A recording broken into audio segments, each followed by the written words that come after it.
Welcome to the Covert Narcissism Podcast. I'm your host, Renee Swanson. I am not a therapist, and you are not a victim.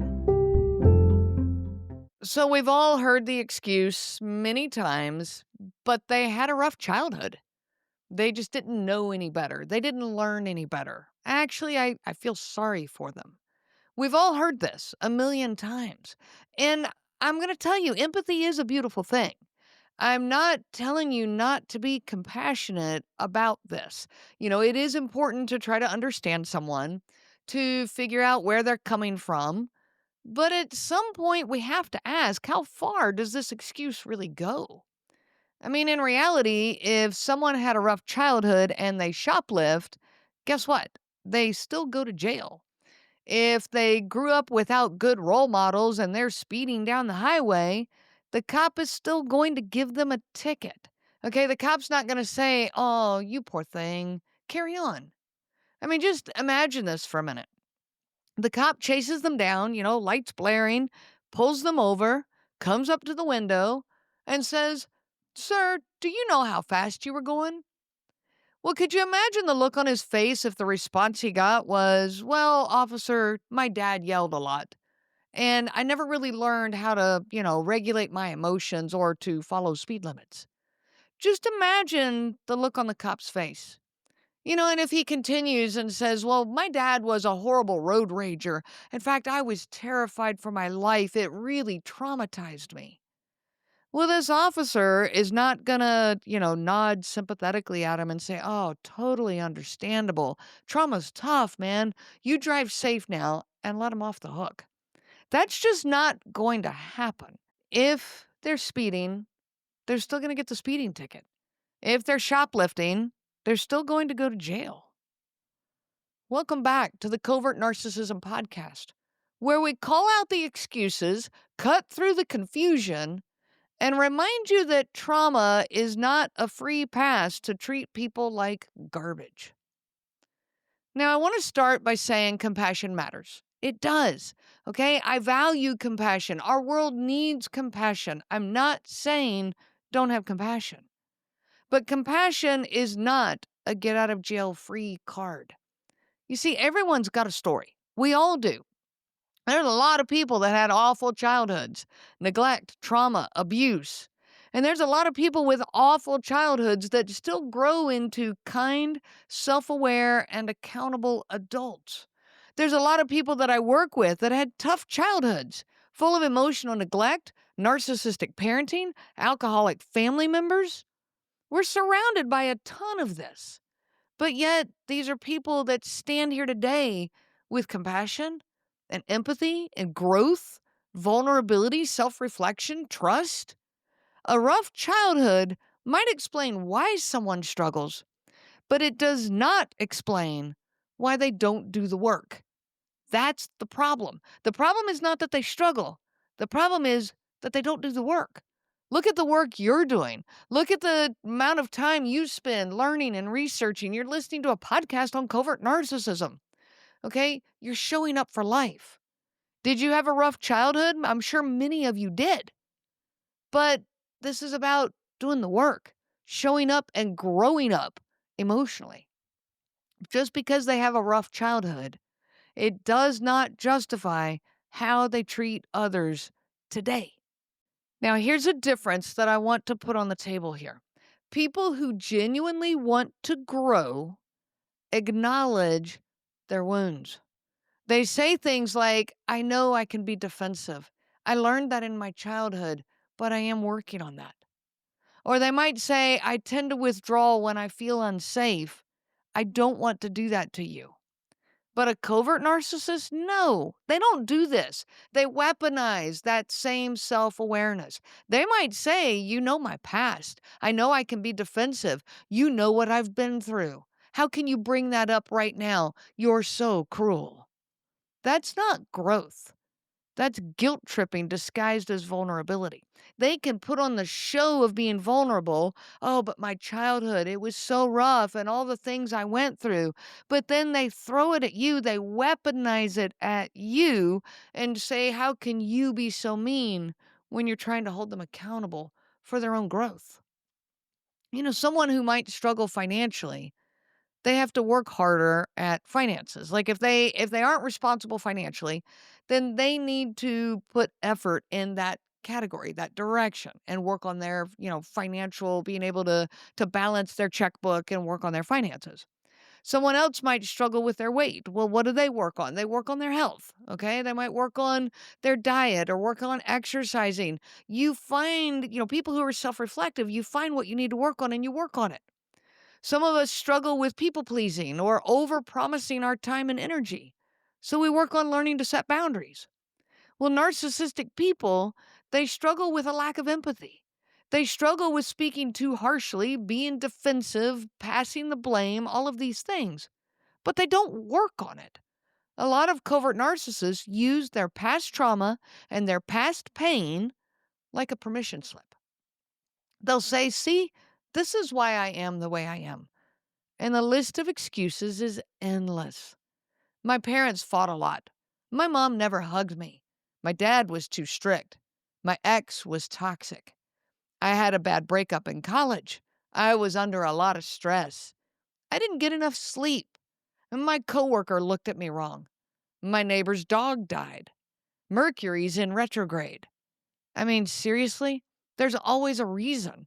And it's never their fault. They'll trace every outburst, every insult, every cruel silence back to some tragic event that supposedly justifies it. But meanwhile, you're over here apologizing for how you reacted to their latest emotional explosion. You're the one carrying all the emotional weight in the relationship because they had a rough childhood. Well, you know what? Maybe you did too. But you showed up for life. You learned. You grew. We all have baggage. We all have suitcases full of pain, mistreatment, injustice, neglect, failed relationships, and so on. The difference is some people carry their suitcases responsibly, taking care of their stuff, not spilling it all over everyone else. But others use their suitcases to beat people with. And this just isn't okay. Healthy people, they open their suitcase, they sort through it, they fold what's worth keeping, and they throw out the trash. Okay, that's what we do with emotional growth. But covert narcissists, they throw the suitcase at whoever's closest to them. The targets are the people that are the closest. And then they say, you made me drop that. The question I ask is not, what did you go through that brought you here? It's, what are you doing about it? And when you're dealing with a covert narcissist, the answer is absolutely nothing except blaming it on you, on everyone and everything around you. You can hold space for their story, but you don't have to live in it. And here's where things get even trickier. Because once we stop accepting that they just had a hard life as an excuse, another one shows up right behind it. They just don't know any better. And if they don't know any better, how can I hold them accountable? I used to think, well, if he doesn't understand what I'm asking of him, how can I be upset? I can't tell you how many times I've heard this excuse or this justification from the people I work with. And it sounds gentle and understanding. They just don't know any better. It sounds very emotionally attuned to be seeing their innocence in this. But here's the problem. Most of these people absolutely do know better. They just choose differently. And that's exactly what we're going to talk about right now. When you find yourself saying, well, they just don't know any better, take a pause for a minute and ask yourself, really? Do they really not know any better? Do they know how to talk to their boss? Do they know not to talk to their boss this way? Do they know not to insult their neighbor, at least not to their face?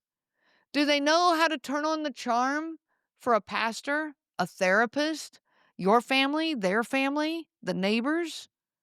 It's amazing how not knowing any better magically disappears the second that they're in public. That's not innocence, that's calculation. They know exactly which buttons to press and when. They just call it accidental when it hurts you. I mean, they'll say things like, well, I didn't mean to. You're just too sensitive. Or I was just joking. So, no, they're not clueless, they're strategic. They know better, they just do worse. Jenna once told me, I kept defending him. He grew up with chaos. His dad drank, his mom screamed. He didn't learn how to communicate, and I wanted to help him. I wanted to help him learn and grow.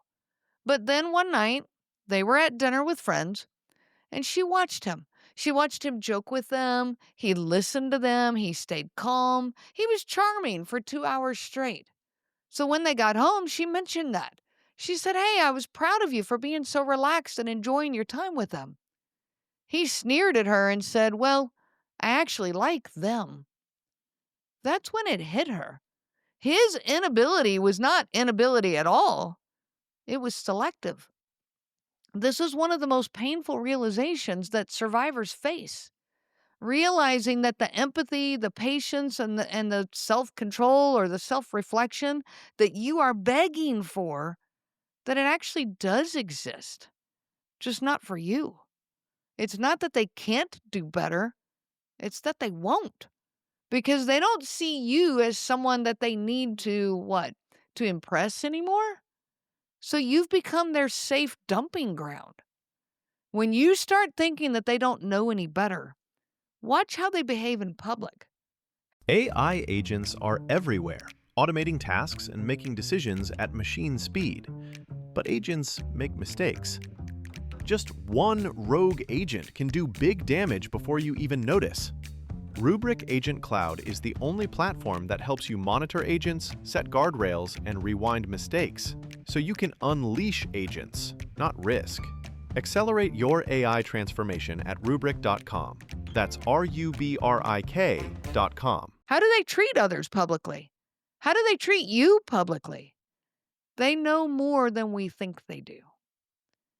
Now, once you start seeing the pattern, how they do better but simply choose not to, or they choose when to behave and when not to, once you start seeing that pattern, you can't unsee it.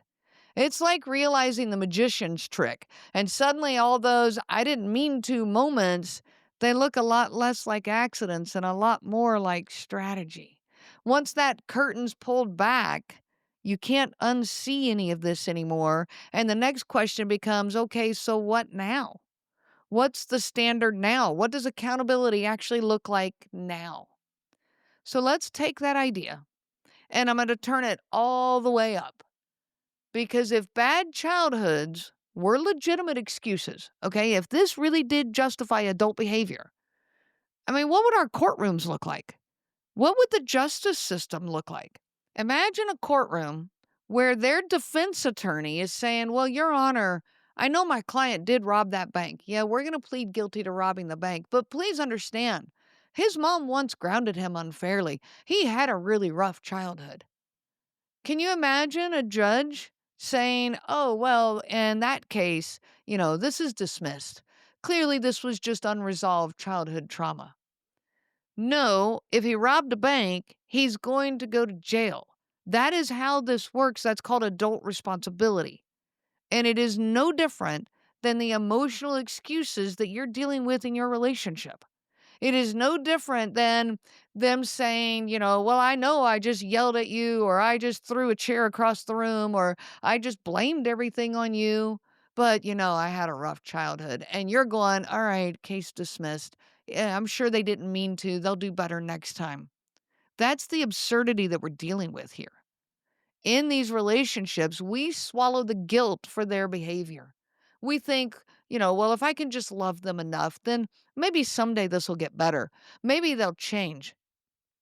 That's not how accountability works. Their pain might explain their behavior, but you didn't cause it and you can't fix it. Meanwhile, they're cycling through their greatest hits. I was triggered. You know how my anxiety gets. Mercury's in retrograde. Sure, and next week it'll be because the cat looked at you judgmentally? All they are doing is using your empathy as both a shield and a sword.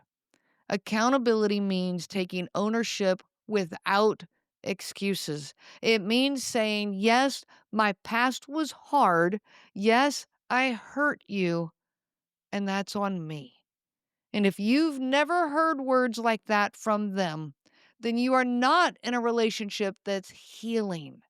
You are in a relationship that's destructive. You're in a relationship that's hiding from the truth and hiding behind all the excuses. At some point, we have to stop accepting emotional crime scenes being explained away by their past or their present or the cosmic weather reports or whatever it is. Accountability is not punishment. You're not punishing them. Accountability is necessary for growth. It's not about rubbing their mistakes in their face. It's not about, discarding their childhood and everything that they're going through or they went through. It's about asking, what are you doing with your pain?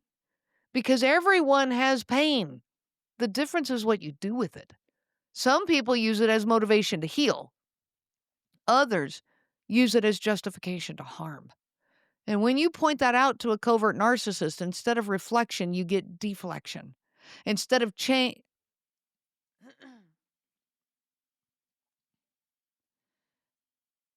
instead of change, you get blame.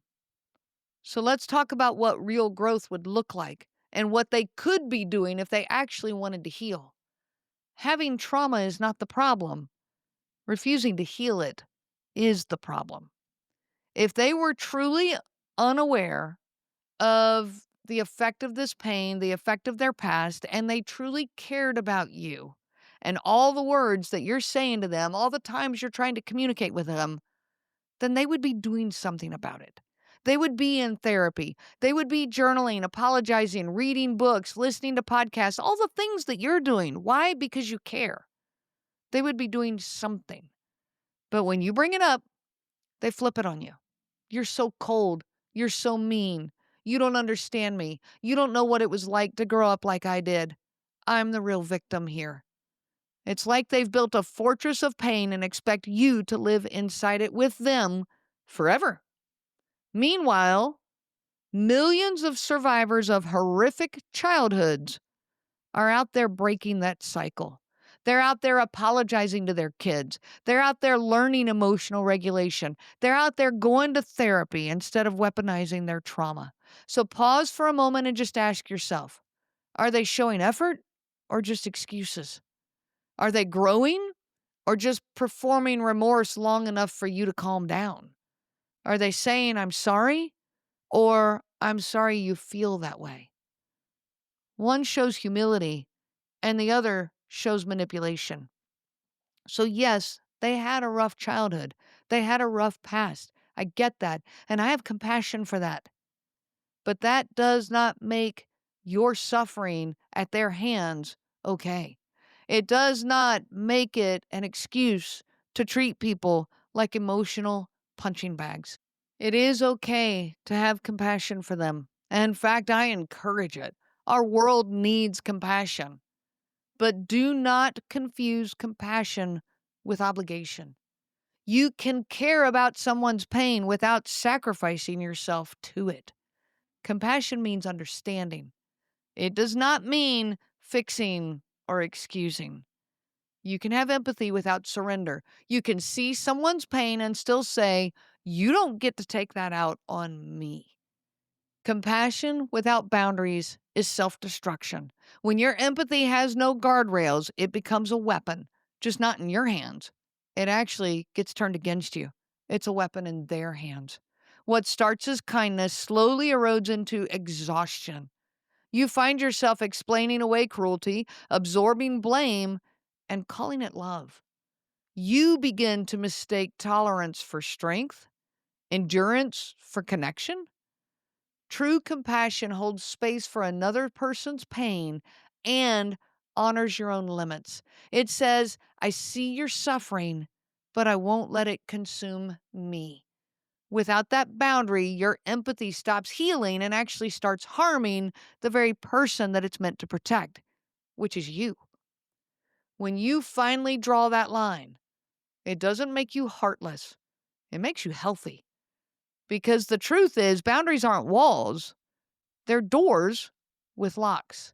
You decide who gets access and under what condition. And not everyone deserves unlimited entry just because they are hurting, because they had a rough childhood. I promise you, you can love people deeply while still saying this is not okay. Their story might explain their behavior, but it doesn't excuse their choices. When you start protecting your compassion, everything begins to change. This is the beginning of your healing. You stop confusing guilt with empathy. You stop mistaking silence for peace. And slowly, you start coming home to yourself. It's not about shutting your heart down, it's about learning who's got the right to have access to it. And that right there is where your healing really begins. I wish you so much peace on your journey of healing. You have been listening to the Covert Narcissism Podcast, where we break apart the insidious nature of these incredibly destructive and infinitely frustrating individuals. If you are caught up in this crazy making relationship and drowning in self doubt, guilt, or rumination, please reach out to me anytime. I offer individualized live coaching in both group and individual settings.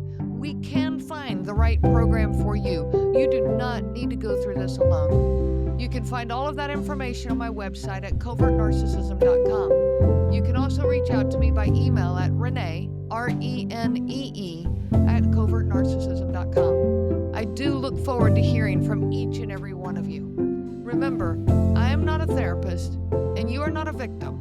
I am a coach, and you are a survivor. The information provided by Renee Swanson, Covert Narcissism Podcast, and CNG Life Coaching is for educational purposes only and is not to be used for diagnosis purposes. It is not intended to be a substitute for clinical care.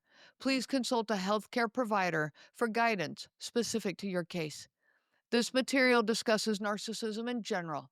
Renee shares stories from her personal experience as well as from those that she has worked with for several years. Her material does not claim that any specific person has narcissism and should not be used to refer to any specific person as having narcissism. Permission is not granted to link to or repost this material to support an allegation or support a claim that any specific person is a narcissist. That would be an unauthorized misuse of the material and the information provided. Thank you.